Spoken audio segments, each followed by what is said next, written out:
Hi everyone, it's Zorine Te from Yahoo Esports. Joining me over Skype today is Adam Rosen, college esports lead at Blizzard. Adam, how are you doing? I'm doing great. Looking forward to chatting with you. Awesome, well thank you. We have some questions about Heroes of the Dorm, which you've just announced the return of for the 2017 season. What are the biggest changes we can expect to this year versus last year? This year, we're looking at a couple of things that are really different. Over the past couple of years, obviously, we've done Heroes of the Dorm. It's grown, and we've seen it and learned a whole lot through doing it. And we found a couple of opportunities where we can continue to improve and continue to really expand what the program is and what the program's known for. So the first major change that we'll be seeing this year is that we'll be broadcasting all of our content live on Facebook. So this year, in addition to broadcasting that content, we're actually broadcasting more of it as well. So this year, we'll be broadcasting the full regular season matches, which are weekly matches where university teams compete against each other into the playoffs. And then after the playoffs, we'll be seeding all of the top 64 teams into a bracket. We'll be broadcasting the entire bracket portion of the event all the way through the national championship. In addition, we're also looking at a lot of really cool new ways to engage. One of the coolest things we think about engaging with content like Heroes of the Dorm isn't just watching the competition. It's participating, it's talking about it. So this year we're doing a lot with our fantasy element. So we're going to have a bigger bracket challenge. We're adding a new layer of competition called the Pick'em Challenge, where near the end of the competition, players can go online to the Heroes of the Dorm website and they can vote for which teams they think will be advancing and making it all the way. And they'll actually win some cool in-game prizes through doing that. Additionally, this year, one of the cool things that we're doing with the bracket challenge is we're actually unveiling the opportunity for players to participate in groups. So instead of me going on and filling out my 64 team bracket and competing against tens of thousands of other people who have no idea who they are out there, I'm going to be able to fill it out, invite my friends to fill out a bracket within our own group, and then we can compete with each other throughout the season as the bracket competition unfolds. Couple of questions about the things you mentioned. Your new exclusive broadcast partner is Facebook this time around. Why did you choose not to go with ESPN again? It's a good question. One of the things that we think is really special about Heroes of the Dorm is that it's really an accessible program. If you look at Heroes of the Dorm, at its core, it's college competition, it's storytelling. And what we found really interesting about the program is that even if you're not the most hardcore esports fan at the start, Heroes of the Dorm is a program that you can tune into, that you can watch, and you immediately pick up because there are some things that are really pretty relevant, right? It's college teams, and even if I might not know what Cloud9 or a Misfits, I might understand, hey, I know what Cal is, or I know what ASU is. So one of the things that we wanted to do was we wanted to take that really compelling and really accessible content and introduce it to a wider group of fans around the world. So I think Facebook gives us a really good opportunity to expand our reach and to really engage on a deeper level as well. We're also excited about some of the engagement opportunities Facebook offers us. So really, as a fan, being able to not only interact with huge communities around the world, also interact with my closer friends and be able to have some conversations that otherwise might not have happened. As you mentioned, Facebook is a very broad platform that reaches a large audience. Will they be promoting the event on its platform in any way? Yeah, we are working very actively with Facebook, and we're really excited about the ways that we'll be able to really take esports and introduce it to broader audiences than I think really have ever been done before. So we're working really closely with Facebook and really interested in revealing the ways that we will be actually promoting the program on a larger level. What does Facebook offer as a streaming platform versus, say, Twitch or YouTube? One of the things that we're most interested about when we look at the Facebook platform is really the reach that it offers us.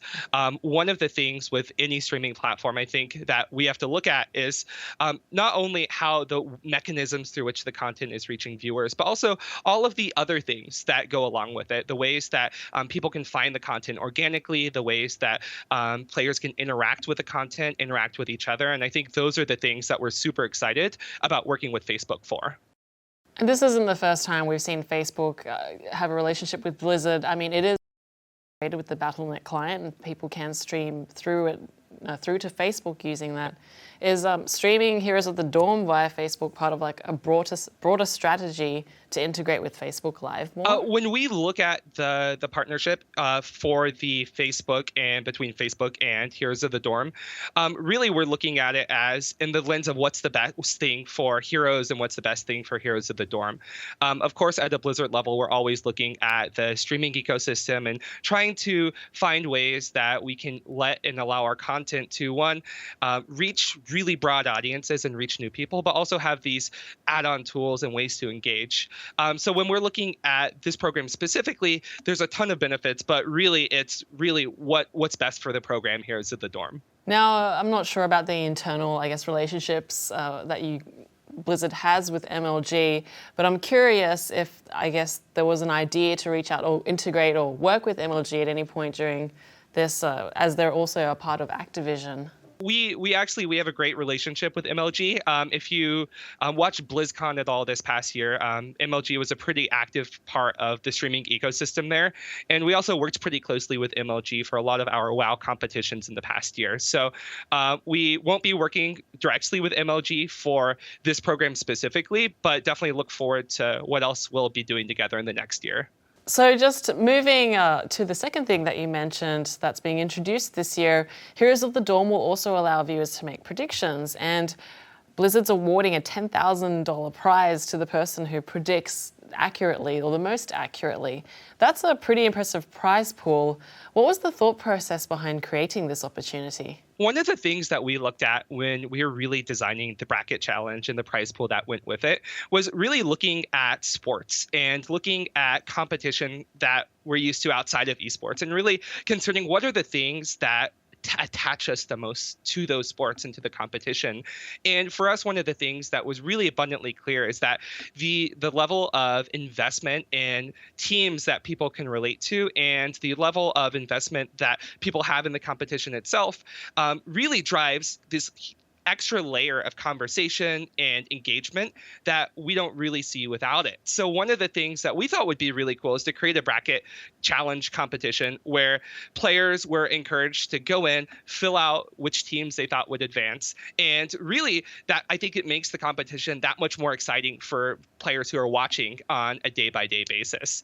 One of the things that surprised us the most with previous years is actually the level of global interest around the bracket challenge. So what we found is obviously for North America, there's a lot of interest within the colleges specifically. So of course, I'm a fan of Texas, so I'll root for Texas, or I'm a ASU fan and I really want them to come back. But for a lot of viewers outside of the United States, the question of who these schools are was sometimes just a complete mystery. So one of the things we thought was really cool was to see players around the world filling out the bracket challenge and then using that as a mechanism to learn more about the teams and get more invested in the competition and the teams that they wanted to win because now they were attached to it for bragging rights and in this case had the potential to win a pretty huge amount of money. Is the intent for Heroes of the Dorm to be a platform used to spread awareness about the game? I think that's one of the intents of Heroes of the Dorm. I think if you look at the way that the competition is structured, it's structured in a really relatable manner, right? It's pretty accessible. It's a format that is fairly similar to what we're used to seeing with a lot of college sports. And I think one benefit that gives us is that it does actually introduce a large new audience oftentimes that may not have been following esports but may have been interested in gaming to esports. And then what we found is that through the content as well and through really focusing not only on the competition strictly, but on that storytelling element that we have seen a lot of people fall in love with it and begin to, through Heroes of the Dorm, discover other competitions like the Heroes Global Championship that's happening right now. Why specifically Heroes of the Storm? I mean, why not launch, say, a collegiate league for like Overwatch, which is like so popular at the moment? Great question, actually. So we originally created Heroes of the Dorm as a program that coincided with the launch of Heroes of the Storm, the game. We thought it was always a really cool way to celebrate players, celebrate the community, and create a really cool event. But what we found is that it was actually had so much more potential and really captured people on an emotional level that we had to continue doing it, and we had to continue playing along this this college storyline. So right now, Heroes of the Dorm is a game with Heroes of the Storm, but we actually do have leagues for our other competitions as well. So if you look at Hearthstone, for example, we're really excited about our Hearthstone competition this year as well. This past semester in the fall, we had Hearthstone Training Grounds, which had a $100,000 prize pool for students around the United States and Canada to compete together. We had matches broadcast on a weekly basis. And then looking forward to this spring, we've actually just closed registration for our TESPA Collegiate Series, which is our premier Hearthstone competition. We have $160,000 of scholarships on the line for this semester, and we have over 700 teams registered for that competition. We'll be broadcasting on a weekly basis and look forward to what that event coincides in later this spring. So Big Ten and Riot Games recently announced their plans for a League of Legends collegiate esport. What are your thoughts on more competition coming into the space? I think it's a great thing. We're really big fans of the types of work that Riot's collegiate program is working on, and when we look at the types of these sorts of partnerships that are happening in the space, I think it gets us really excited. We're seeing this a lot, not only in the college space but in esports overall. We're seeing a lot of traditional sports entities start to take a look at esports and start to take a look at whether they should be having teams and whether they should be involved officially. And I think it's really just a testament to this cultural phenomenon that continues to grow, right? That phenomenon that is esports.